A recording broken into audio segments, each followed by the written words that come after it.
Greater Visakhapatnam municipal corporation నిధులను అధికారులు తమ అస్మదీయులకు అప్పనంగా పంచిపెడుతున్నారని జనసేన కార్పొరేటర్ పీతల మూర్తి యాదవ్ ఆరోపించారు. టీడీపీ కార్యాలయంలో ఆదివారం ఏర్పాటు చేసిన విలేకరుల సమావేశంలో ఆయన మాట్లాడుతూ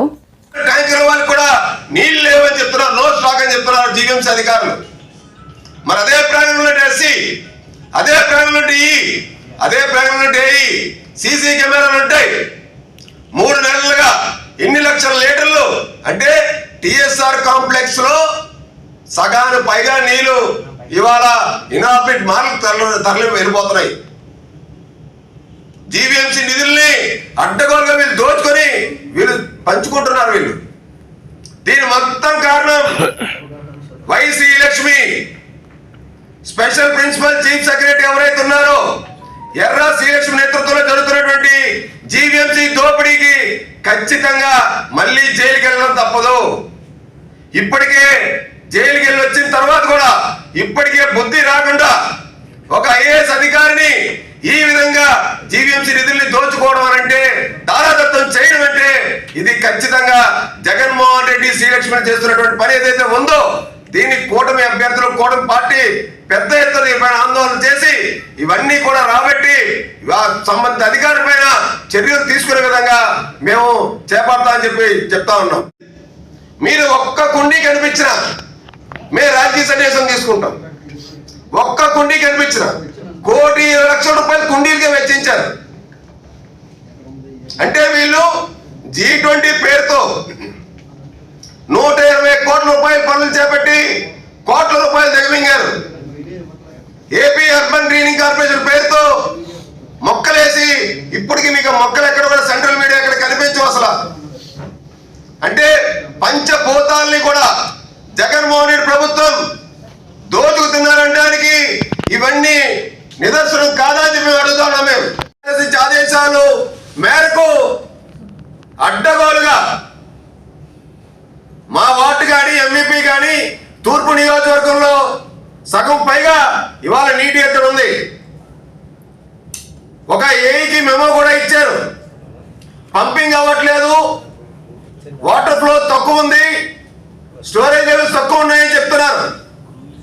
మరి ఇంత నీటి ఎత్తున్నటువంటి పరిస్థితుల్లో 20 లక్షల పైగా జీవీఎంసీ పన్ను చెల్లించేటువంటి విశాఖ నగర వాసులు ఈ యొక్క 2 లక్షల లీటర్ల వాటర్ని త్రాగునీటిని నిర్మాణ పనుల కోసం వైసీపీ నేతల ఆదేశాల మేరకు GVMC commissioner water works SC అలాగే సిఈలు ఏ విధంగా పంపిస్తా ఉన్నారు?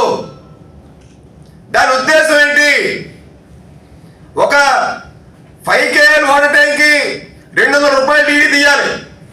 ఇక్కడ మరీ దారుణం, జీవీఎంసీ డీడీలు కూడా తీయట్లేదు వెహికల్స్. ఒక్క డీడీ మీద 2 లక్షల లీటర్ల వాటర్ ని వీళ్ళు అడ్డగోలుగా అక్రమంగా జీవీఎంసీ నష్టం కలిగిస్తూ వీళ్ళు తోలుతున్నారంటే ఎంత స్థాయిలో special principal chief secretary YC Lakshmi గారు యొక్క నేతృత్వంలో ఇదంతా జరుగుతూ ఉంది. ఏమి ఇనార్బిట్ మాల్కి మీరు నిజంగా నిర్మాణ పనుల కోసం నీటి ఎత్తడి కోసం మీరు కనుక ఇవ్వాల్సి ఉంటే వాళ్ళతోని 70 కోట్ల రూపాయలు సుమారు pipe line, dedicated pipe line వేయాలి. రా వాటర్ యూజ్ చేయాలి. తాగునీరు ఎవరు యూజ్ చేయరు. రా వాటర్ ఇవ్వచ్చు, వేస్ట్ వాటర్ ని నిర్మాణ పనులకి. అలాంటిది ప్రజలకు ఏమిచ్చి విశాఖ నగర వాసులకి తాగడానికి నీళ్ళు లేవు, నీటి బొట్టు లేదు. ఈ ఎన్నికల్లో ఎవరు ఎన్ని కుట్రలు పన్నినా వైసీపీదే విజయమని వైవి సుబ్బారెడ్డి అన్నారు. గాజువాకలో నిర్వహించిన రెడ్డి సోదరుల ఆత్మీయ సమావేశంలో ఆయన పాల్గొని మాట్లాడారు. ఎవరు ఎన్ని కుట్రలు పన్నినా గెలుపు మనదే. జగన్మోహన్ రెడ్డిని మళ్లీ ముఖ్యమంత్రిగా చేసుకోవలసిందే. రెడ్లను బీసీ జాబితాలో చేర్చేందుకు చర్యలు వేగవంతం చేస్తాం. Uttarandhra regional coordinator YV Subbareddy వెల్లడి. ఈ ఎన్నికల్లో ఎవరు ఎన్ని కుట్రలు పన్నినా వైఎస్సార్ కాంగ్రెస్ పార్టీదే విజయమని Uttarandhra YSRCP regional coordinator Rajya Sabha సభ్యులు వైవి సుబ్బారెడ్డి అన్నారు. రెడ్డి సోదరుల ఆత్మీయ సమావేశం ఆదివారం ఇక్కడ జరిగింది. ఈ సమావేశానికి ముఖ్య అతిథిగా హాజరైన సుబ్బారెడ్డి మాట్లాడుతూ రాష్ట్రంలోని 1,85,00,000 కుటుంబాలు ఉంటే అందులో 1,10,00,000 కుటుంబాలకు జగన్మోహన్ రెడ్డి ప్రభుత్వం వల్లనే మేలు జరిగిందన్నారు. రిలీజ్ చేసిన మేనిఫెస్టో కూడా ఉంది. దానిపై ప్రతిపక్ష పార్టీలు ఏ రకరకాల అవాకులు చవాకులు మాట్లాడుతున్నారు. వాళ్ళలాగా 600 హామీలు ఇచ్చి కనీసం 600 హామీల్లో 6 కూడా అమలు చేయని చరిత్ర వాళ్ళది. మేము ఇచ్చిన హామీలన్నీ 99.5% అమలు చేసిన చరిత్ర మాది. ప్రజలకు తెలుసు ఎవరు హామీలు ఇస్తే అమలు చేస్తారు, ఎవరు హామీలు ఇస్తే ఓన్లీ ఓట్ల కోసమే ఇస్తారు అనేది ప్రజలు అవన్నీ కూడా గమనించారు కాబట్టి 2014లో నువ్వు ఇచ్చిన హామీలు చూసి మోసపోయి నీకు అధికారం ఇచ్చినాక నువ్వు ఏ విధంగా రాష్ట్రాన్ని దోచుకున్నావో చూశారు. అందుకే మళ్ళా ఇప్పుడు 2019లో మా ముఖ్యమంత్రి గారు చెప్పిన ఈ పథకాలు తీసుకొస్తాను, రాష్ట్రంలో పేదరిక నిర్మూలనకే నా ప్రాధాన్యత ఇస్తాను చెప్పాడు, చేసి చూపించాడు. ఏంటి దేశవ్యాప్తంగా చాలా ఎదురీత పరిస్థితులు ఉన్న కరోనా లాంటి మహమ్మారి టైంలో కూడా సంక్షేమ పథకాలు అమల్లో ఎక్కడా వెనుకడుగు వేయని మా ముఖ్యమంత్రి జగన్మోహన్ రెడ్డి గారు, మా ప్రభుత్వం వైఎస్ఆర్ కాంగ్రెస్ పార్టీ ప్రభుత్వం. అటువంటి చరిత్ర ఉన్న మాకు ఈరోజు నేను రిలీజ్ చేసిన మేనిఫెస్టోను చాలా గొప్పగా రిలీజ్ చేయడం జరిగింది. ఎందుకంటే జగన్మోహన్ రెడ్డి చెప్తే చేస్తాడు అనే నమ్మకం ప్రజల్లో ఉంది కాబట్టి, జగన్ చెప్తే చేస్తాడు, జగన్ మాటిస్తే అమలు చేస్తాడు అని నమ్మకం ఉంది కాబట్టి మేము ఏమైతే చేయగలమో అవే చేయటానికి మేనిఫెస్టోలో పొందుపరచడం జరిగింది. మరీ ముఖ్యంగా ఏ విధంగా అయితే అమ్మ ఒడి లాంటి పథకం కానివ్వండి, రైతులను ఆదుకోవడం కోసం రైతు భరోసా లాంటి పథకం కానివ్వండి, ఏ విధంగా అయితే విద్యార్థుల కోసం, మహిళల కోసం ఏ విధంగా కొత్త గత 4 సంవత్సరాల 10 నెలల్లో స్కీములు పెట్టాము, సంక్షేమ పథకాలు పెట్టాము, అంతకన్నా బాగా ఆలోచించి వాహన మిత్ర లాంటి పథకం కంటిన్యూ చేయటం కాకుండా దాంట్లో ప్రధానంగా ట్రక్ డ్రైవర్స్ కూడా, లారీ డ్రైవర్లకు కూడా వాహన మిత్ర ఇచ్చి, అదేవిధంగా వాళ్ళు ప్రమాదవశాత్తు యాక్సిడెంట్లు అయ్యి ఏదైనా ప్రమాదం జరిగితే 10 లక్షల రూపాయల వరకు వాళ్ళకి ఇన్సూరెన్స్ ఇచ్చే విధంగా కూడా ఆలోచన చేస్తున్నారంటే పేద ప్రజల పట్ల ఏ విధమైన ముందు చూపుతో ఆలోచన చేసి పథకాలకు మేనిఫెస్టోలో పెట్టారు అనేది ఇదే నిదర్శనం. ఇటువంటి గొప్ప కార్యక్రమాలు చేసి ముందుకు పోతున్నాం కాబట్టి ప్రజలు మా మీద నమ్మకం ఉంది. ఇందాక నేను చెప్పాను కదా, జగన్ ఒకసారి మాటిస్తే అవి అమలు చేస్తారని ప్రజలు నమ్ముతున్నారు కాబట్టి ఏదైతే చేయగలమో రాష్ట్ర పరిస్థితులను బట్టి వాటిని ముందుకు తీసుకుపోయే కార్యక్రమం చేస్తారని మన గౌరవ ముఖ్యమంత్రి గారు నిన్న ప్రకటించిన మేనిఫెస్టో ద్వారా ఆ సందేశం కూడా ఇవ్వటం జరిగింది. ఎందుకంటే వాళ్ళు ఏ రోజు ప్రతిపక్షం గతంలో ఇచ్చిన ఒక్కటైనా ఒకటి 666 ఇచ్చారు. ఒక్కటేంటే ఒకటి, ఇంటికి ఒక ఉద్యోగం కానీ, నిరుద్యోగ వృత్తి కానీ, ఆడపిల్లలు పుడితే 25,000 ఇస్తామని కానీ, మహిళలు రుణమాఫీ చేస్తామని కానీ, రైతు రుణమాఫీ చేస్తామని కానీ, రైతుకి ఈరోజు ప్రత్యేకంగా వాళ్ళు కరెంటు ఇచ్చి ఆదుకుంటామని కానీ, ఏదైతే ఇచ్చిన సబ్సిడీ ఇస్తామని కానీ ఏది ఇచ్చిన పాపాన్ని పోలేదు. అటువంటిది ఈరోజు ప్రత్యేకంగా మరి ప్రజలకి ఇవాళ అందుబాటులో ఉండి ప్రజా అవసరాలు తెలుసుకొని ప్రజలకి ఏదైతే చెప్పామో అది చేసేది, ప్రజలకు ఏది అవసరమో అది చెప్పేది, ఆ విధమైన అజెండాని, ప్రజా అజెండాని ఇవాళ మనసున్న మనిషిగా ఇవాళ జగన్మోహన్ రెడ్డి గారు తీసుకొచ్చి ఈ సంక్షేమ ఫలాలను అందించడంతో పాటు ఈవేళ ప్రధానంగా అందులో ఇంకొకటి ఈ నవరత్న కాంగ్రెస్ పార్టీతోనే ప్రత్యేక హోదా సాధ్యమని, మిగిలిన పార్టీలతో ఒరిగేదేమీ ఉండదని ఏపీపీసీసీ అధ్యక్షులు వైఎస్ షర్మిల అన్నారు. ప్రస్తుతం వైసీపీ, టీడీపీ, బీజేపీ మధ్య లవ్ ట్రాక్ నడుస్తుందని ఎద్దేవా చేశారు. మరోసారి అవకాశం ఇస్తే విశాఖను పూర్తిగా అమ్మేస్తారన్నారు. బలిదానాలతో ఏర్పాటైన విశాఖ స్టీల్ ప్లాంట్ ను అమ్మేస్తుంటే ఇక్కడ ఎంపీ ఒక్కసారైనా పోరాడతారా అని ప్రశ్నించారు. ప్రత్యేక హోదా రావాలన్నా, ప్రాజెక్టులు పూర్తి కావాలన్నా మళ్లీ కాంగ్రెస్ పార్టీయే అధికారంలోకి రావాలని షర్మిల స్పష్టం చేశారు. న్యాయయాత్ర పేరిట అక్కైపాలెం మహారాణి పార్లర్ కూడలిలో షర్మిల ఆదివారం నిర్వహించిన బహిరంగ సభలో ప్రచారార్థంపై నుంచి మాట్లాడారు. ఇంతకు ముందు మీరు ఓట్లేసిన వారు ఇప్పటి వరకు ఏం చేశారో ఓసారి గుర్తు చేసుకోండంటూ ప్రజల్ని అడిగారు. దివంగత వైఎస్ 30 ఏళ్ల భవిష్యత్తును దృష్టిలో పెట్టుకుని గంగవరం పోర్టు ఏర్పాటు చేస్తే వైసీపీ హయాంలో కేవలం 6,000 కోట్లకే అమ్మేశారంటూ మండిపడ్డారు. సొంత గనులు లేక విశాఖ ఉక్కు అల్లాడిపోతుందని అప్పట్లో వైఎస్ఆర్ అనంతపురంలో బొగ్గు గనుల్ని నిల్వ ఉండేలా చేశారని గుర్తు చేశారు. ఈయనకు ఒకటి సరిపోలేదు, 3 రాజధానులు అన్నారు. వచ్చినాయా? 3 వచ్చినాయన్నా? కనీసం ఒకటి కూడా లేకపోయి అందరికీ అన్ని ఉన్నాయి. బెంగళూరు ఉంది, హైదరాబాద్ ఉన్నాయి, చెన్నై ఉంది. మనకేముందన్నా? మనకేముంది? చేతిలో చెప్పు ఉంది, నెత్తి మీద కుచ్చు టోపీ ఉంది. ఒకసారి ఆలోచన చేయాల్సిన అవసరం ఉంది. ఓట్లు వచ్చే సమయం వచ్చింది, ఓట్లు వేసే సమయం వచ్చింది కాబట్టి ఆలోచన చేయండి అని అంటున్నాం. మీ బిడ్డల భవిష్యత్తు ముఖ్యం, మన ఆంధ్ర రాష్ట్ర భవిష్యత్తు ముఖ్యం. మళ్ళీ చెప్తున్నా, జగన్మోహన్ రెడ్డి గారు ముఖ్యమంత్రిగా 5 సంవత్సరాలు ఉండి నిన్న మేనిఫెస్టో రిలీజ్ చేశారు. అయ్యా జగన్మోహన్ రెడ్డి గారు, పోయిన మేనిఫెస్టోలో మీరు ఇచ్చిన వాగ్దానాల కథ ఏమిటి అని అడుగుతున్నాం. రైతులకు 3,000 కోట్ల రూపాయలతో ధర స్థిరీకరణ నిధి కోసం ప్రతి సంవత్సరం పక్కన పెడతానన్నారు. ఏ సంవత్సరము పెట్టలేదు. రైతుల కోసం 4,000 కోట్లతో ప్రతి సంవత్సరము పంట నష్టపోతే పక్కన పెడతామన్నారు. ఏ సంవత్సరము పెట్టలేదు. పూర్తి మద్యపాన నిషేధం చేస్తాను, చేయకపోతే ఓట్లాడగను అన్నాడు. ఏమైంది? మేనిఫెస్టోలో మీరు పెట్టిన మాటలన్నీ ఏమైనాయి? అవన్నీ తుంగలో తొక్కి గాలిలో కలిపేసి ఫ్యాన్ గాలికి మొత్తం అన్ని కొట్టుకోపోతే ఈ రోజు మళ్ళీ కొత్త మేనిఫెస్టో పెడుతున్నాడు జగన్మోహన్ రెడ్డి గారు. మీ పాత మేనిఫెస్టోకు విలువ లేకపోతే, మీరే మీ మాట నిలబెట్టుకోకపోతే మీ కొత్త మేనిఫెస్టోకి ఎక్కడ విలువ ఉంది? మీకు ఎక్కడ క్రెడిబిలిటీ ఉంది? విలువలు, విశ్వసనీయత అని పెద్ద పెద్ద మాటలు మాట్లాడతారే. మరి వీళ్ళకా ఓట్లు వేయాల్సింది? వీళ్ళ రాజశేఖర రెడ్డి గారి ఆశయాలను నిలబెట్టేది?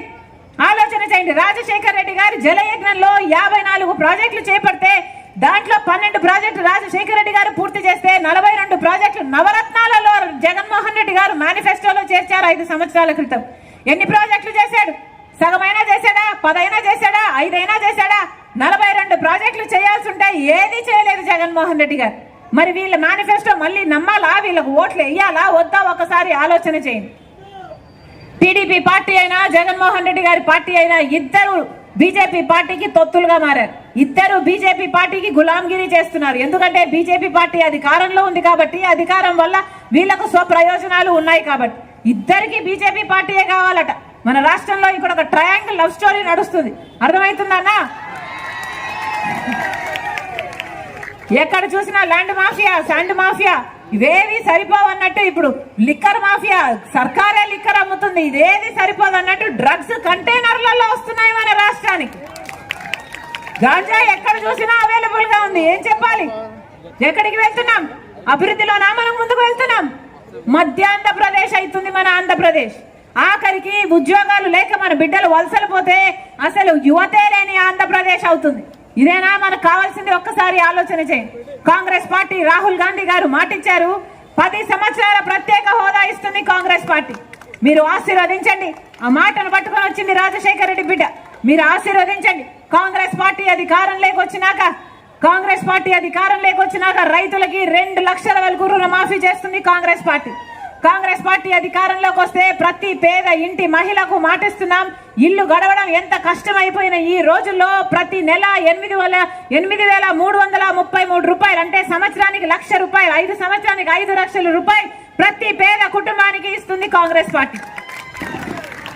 బిడ్డలకు ఉద్యోగాలు రావాలన్నా, మనం అభివృద్ధి చెందాలన్నా, ఇవేవి జరగాలన్నా, పెన్షన్లు 4,000 కావాలన్నా, వికలాంగుల పెన్షన్లు 6,000 కావాలన్నా, మళ్ళీ పక్కా ఇల్లు, ఇందిరమ్మ ఇల్లు కట్టినట్టు.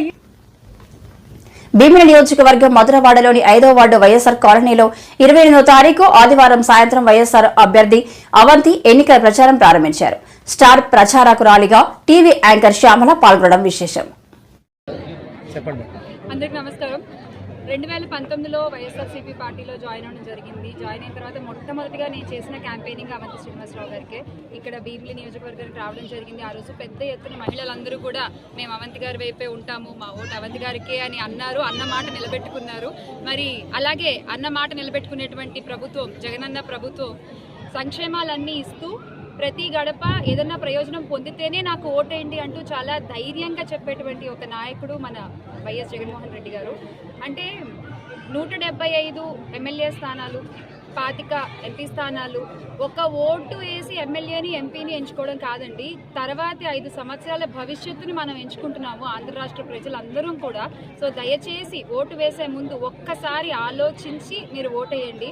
హామీలు ఇచ్చి నెరవేర్చే ప్రభుత్వానికి ఓటేస్తారా, లేదా హామీలు మాటల వరకే ఉంచేటువంటి ప్రభుత్వానికి ఓటేస్తారా అనేది మీ ఇష్టం. అండ్ ఈ రోజు ఇక్కడ వైఎస్ఆర్ కాలనీకి రావడం జరిగింది. ఎవరు కూడా ఒక నాయకుడు వచ్చాడు, లేదా ఒక క్యాంపెయినింగ్ చేసేవాళ్ళు వచ్చారు, ఒక నాయకుడు వాళ్ళ కూతురు వచ్చారని కాకుండా మా కుటుంబ సభ్యులు వచ్చారు అన్నట్టుగా మమ్మల్ని ఆదరించి హారతులు పెట్టి అవంతి గారికి అయితే అసలు చాలా ఆనందంగా వాళ్ళు మమ్మల్ని రిసీవ్ చేసుకున్నారు. వైఎస్ఆర్ కాలనీకి వైఎస్ఆర్సీపీ కుటుంబం అంతా కలిసి ఇవాళ ఇక్కడ క్యాంపెయినింగ్ చేయడం జరిగింది. అని ప్రజలు మేము ఎటువంటి సమస్యలు లేవు, చాలా ఆనందంగా ఉన్నాము. ఉన్న చిన్న 2-3 సమస్యలు కూడా అవంతి గారికి చెప్పడం జరిగింది. అవి ఆయన చేస్తామని ప్రామిస్ చేయడం కూడా జరిగింది. సో ఇలాగా ప్రతి ఒక్క వార్డు కూడా ప్రతి ఒక్క ఈ భీమిలి నియోజకవర్గం అంతటినీ కూడా అభివృద్ధిగా చూడాలి అనుకుంటే, జగనన్న ప్రభుత్వంలో మన విశాఖని, మన ఆంధ్ర రాష్ట్రాన్ని అభివృద్ధి చేసుకోవాలి అనుకుంటే మనం మే 13వ తారీఖున 2 ఓట్లు ఎమ్మెల్యేకి, ఎంపీకి, ఇక్కడ భీమిలి నియోజకవర్గంలో మన అవంతి శ్రీనివాసరావు గారికి, అలాగే ఎంపీగా ఝాన్సీ లక్ష్మి గారికి మన ఓటు వేయాలి మనము. ఎందుకంటే ఈ యొక్క నిర్ణయం మనం సరిగ్గా తీసుకోకపోతే 5 ఏళ్ళండి ఇంత కష్టపడ్డారు జగనన్న ప్రభుత్వం. అందరూ కూడా అవంతి గారే కాదు, ప్రతి ఒక్క ఎమ్మెల్యే, ప్రతి ఒక్క ఎంపీ, ప్రతి ఒక్క గ్రామ వాలంటీర్తో సహా ప్రతి ఒక్కళ్ళు ఎంత కష్టపడ్డారో మనందరికీ తెలుసు. ఒక్క నిర్ణయం సరిగ్గా తీసుకోవడం మనకు చాలా అవసరం. ఆ నిర్ణయం ఈ చేతుల్లో. జై జగన్, జై జగన్.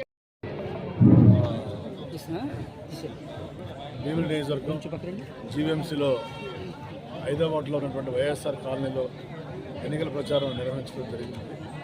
దీని నాతో పాటు స్థానిక మరి వార్డు ప్రెసిడెంట్ హనుమంత్ గారు, 6వ వార్డు కార్పొరేటర్ ప్రియాంక గారు, సినీ నటి మా అమ్మాయి మరి శ్యామల గారు అందరూ కూడా వాళ్ళని నేను విజయవంతం చేసిన ధన్యవాదాలు తెలియజేస్తున్నాను.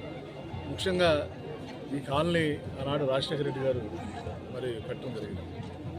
ఆనాడు చాలా తక్కువ ధరకి మరి వీళ్ళందరికీ ఈ కాలనీ ఇవ్వడం జరిగింది. మళ్ళీ ఆ కాలనీ పెట్టిన తర్వాత ఈ రోడ్లు కానీ, డ్రైనేజ్ కానీ, ఈ ఇక్కడ వసతులన్నీ కూడా మరి మేమే కల్పించడం జరిగింది. తప్పనిసరిగా ఈ విశాఖ నగరాన్ని ఒక ఎగ్జిక్యూటివ్ క్యాపిటల్గా చేసి దీన్ని విశాఖ నగరాన్ని విశ్వనగరంగా చేయాలి, సిటీ ఆఫ్ డెస్టినీ చేయాలి అన్నది గౌరవ ముఖ్యమంత్రి గారు ఆలోచన. తప్పనిసరిగా మరి విశాఖని ప్రేమించే వ్యక్తులు, విశాఖలో నివసించే వ్యక్తులు, ఉత్తరాంధ్రాన్ని ప్రేమించే వ్యక్తులు, ఉత్తరాంధ్ర నివసించే వ్యక్తులు అందరూ కూడా మరి జగన్మోహన్ గారి నాయకత్వాన్ని బలపరచాల్సిన అవసరం తెలియజేసుకుంటాం. తప్పనిసరిగా రేపు మే 11వ తారీఖు జరిగే ఎలక్షన్స్లో మరి 2 ఓట్లు కూడా ఫ్యాన్ గుర్తు మీద వేసి, అంటే ఎంపీగా బొత్స ఝాన్సీ గారికి, ఒక ఎమ్మెల్యేగా నాకు 2 కూడా ఫ్యాన్ గుర్తు మీద వేసి ఆశీర్వదించాలని. మరి ఇక్కడికి వైఎస్ఆర్ కాలనీ రాగానే ఇక్కడ కాలనీ వాసులు అందరూ కూడా పెద్ద ఎత్తున వారు మరి అఖండ స్వాగతం, అప్పుడు ఆదరణ చెప్పినందుకు మరి ధన్యవాదాలు తెలియజేసుకుంటూ, ఎందుకంటే ప్రతి ఇంటికి మంచి చేస్తేనే ఓటేమని చెప్తారు జగన్. అలా ఈ వైఎస్ఆర్ కాలనీలో 30 కోట్లు ఖర్చు పెట్టి జరిగింది 5 సంవత్సరాల కాలం. మరి ప్రతి ఇంటికి కూడా ఏదో మంచి జరిగింది. సో దానివల్లే ప్రజలు చాలా సంతోషంగా ఉన్నారు. మళ్ళీ జగన్ గారి నాయకత్వాన్ని కోరుకుంటారని తెలియజేసుకుంటూ, తప్పనిసరిగా అఖండ మెజార్టీతో గెలిచి మళ్ళీ ఈ భీమిలి నియోజకవర్గాన్ని వారి బహుమతిస్తారని తెలియజేసుకుంటూ సెలవు.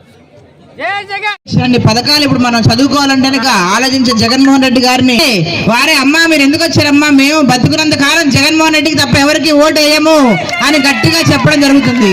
అలానే జగన్మోహన్ రెడ్డి గారు బలపరిచి మరొకసారి ఎమ్మెల్యే క్యాండిడేట్ గా అవంతి శ్రీనివాస గారిని పంపించారంటేనే మరి జగన్ మార్క్ ఉన్న అవంతి శ్రీనివాస గారి గురించి నేను మరొకసారి చెప్పనవసరం లేదు. 2 సార్లు భీమిలి ఎమ్మెల్యేగా చేశారు. గత 15 సంవత్సరాలుగా రాజకీయాల్లో ఉన్నటువంటి అవంతి శ్రీనివాసరావు గారు ఏ మచ్చ లేనటువంటి నాయకుడు అని యూనిక్ లీడర్ గా పేరు తెచ్చుకున్నారు మా నాన్నగారని గర్వంగా ఈరోజు ఆయన వెనకాలంటే ప్రతి కార్యకర్త, ప్రతి నాయకుడు తల ఎత్తుకుని కాళ్ళు ఎగరేసుకుని తిరిగే రోజులు. అవతల వ్యక్తి గురించి మాట్లాడి టైం వేస్ట్ చేసుకోదలుచుకోలేదు. మరి ఎవరి మీద కూడా పర్సనల్ రిమార్క్స్ చేయాల్సిన అవసరం లేదు. మన జగనన్న చేసిన పథకాలు, మన జగనన్న చేసిన అభివృద్ధి చెప్పుకోవడానికి మనకు టైం సరిపోదు. ప్రజలందరికీ తెలుసు వారి మనసులో జగన్మోహన్ రెడ్డి గారు ఉన్నారు. అలానే అవంతి శ్రీనివాసరావు గారి గురించి ప్రజలందరూ కూడా చాలా హ్యాపీగా ఓపెన్ ఆర్మ్స్ తో ఈరోజు జగన్మోహన్ రెడ్డిపై కాంగ్రెస్ పార్టీ రాష్ట్ర అధ్యక్షురాలు వైఎస్ షర్మిల ధ్వజం. కర్మాగారం నష్టాల్లో ఉన్నట్టు తెలియదంటే ఇక మీరెందుకు రాష్ట్రానికి రాజధాని కూడా లేకుండా పోయింది. చేతిలో చిప్ప, నెత్తిన కుచ్చు టోపీ మాత్రమే మిగిలాయి. రాష్ట్ర భవిష్యత్తును దృష్టిలో పెట్టుకుని ఇండియా అభ్యర్థులను గెలిపించుకోవాల్సిందిగా షర్మిల పిలుపు. 2019 మేనిఫెస్టోలో ప్రత్యేక హోదా గురించి మీరు కొట్లాడతామనుంది. ప్రత్యేక హోదా ఎమ్మెల్యే ఎంపీలను ఇస్తే మేము రాజీనామాలు చేసైనా సరే, మేము కొట్లాడైనా సరే, బీజేపీ మెడలు వంచైనా సరే ప్రత్యేక హోదా తీసుకొస్తామని చెప్పిన మీరు ఇప్పుడు మళ్ళీ ఇంకొక మేనిఫెస్టో రిలీజ్ చేస్తున్నారు. మరి పోయిన మేనిఫెస్టో కథ ఏమిటి? పోయిన మేనిఫెస్టో మీరు నిలబెట్టుకునే సత్తా మీకు లేకపోతే మరి ఇప్పుడు కొత్త మేనిఫెస్టో నిలబెట్టుకుంటారు అన్న నమ్మకము మీరు ప్రజలకు ఇక్కడ ఇస్తున్నారు. మీరు పోయిన మేనిఫెస్టో నిలబెట్టుకోకపోతే మీ క్రెడిబిలిటీ ఏమిటి? కొత్త మేనిఫెస్టోకి ఉన్న విలువ ఏమిటి? పోలవరం ప్రాజెక్టు ఏమైంది? పోలవరం ప్రాజెక్టు కోసం ఒక్కటంటే ఒక్క నిజమైన ఉద్యమం ప్రత్యేక హోదా అయినా, పోలవరం అయినా మీరు చేసింది లేదు. పోనీ అమరావతి అయినా, పోనీ క్యాపిటల్ సిటీస్ అయినా 3 అన్నారు. 3 ఒక్కటైనా కట్టారా?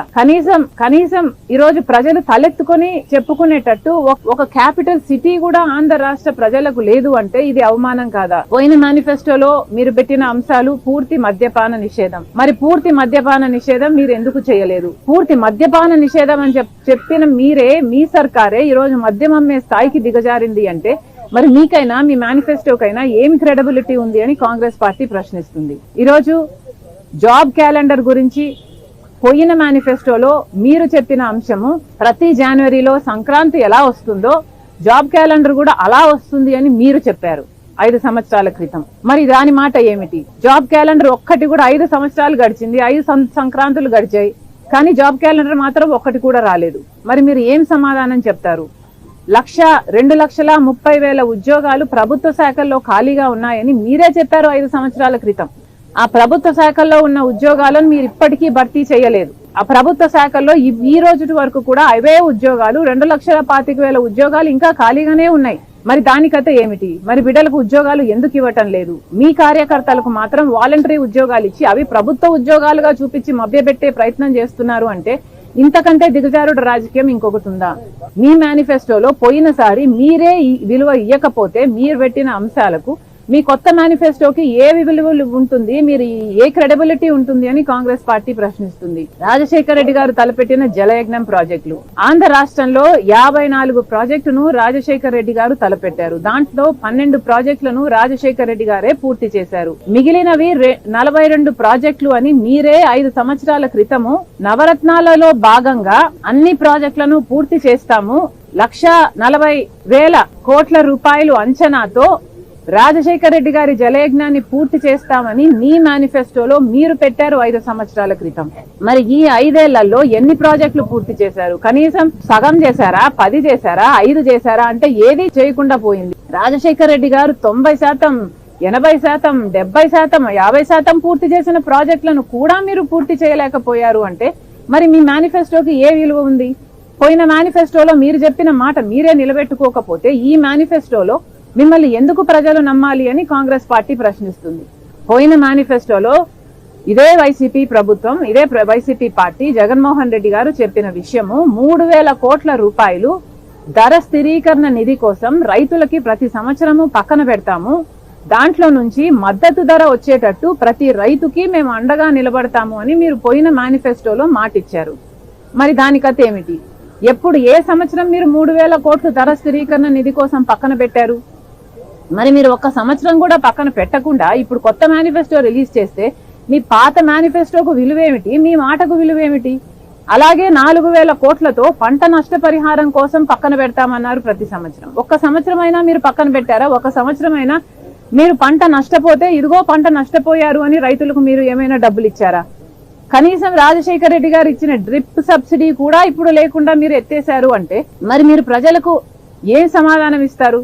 ఇలా 1 కాదు 2 కాదు, మీ పోయిన మేనిఫెస్టోలోనే ఏ సమాధానము ఇవ్వలేని పరిస్థితి మీకుంది, మీరే మాట నిలబెట్టుకోలేని పరిస్థితి మీకుంది. మరి అలాంటప్పుడు మీ కొత్త మేనిఫెస్టోకి ఏ విలువ ఉంటుంది? ఈ మేనిఫెస్టో ఎందుకండి చెత్తబుట్టలో పడేయండి.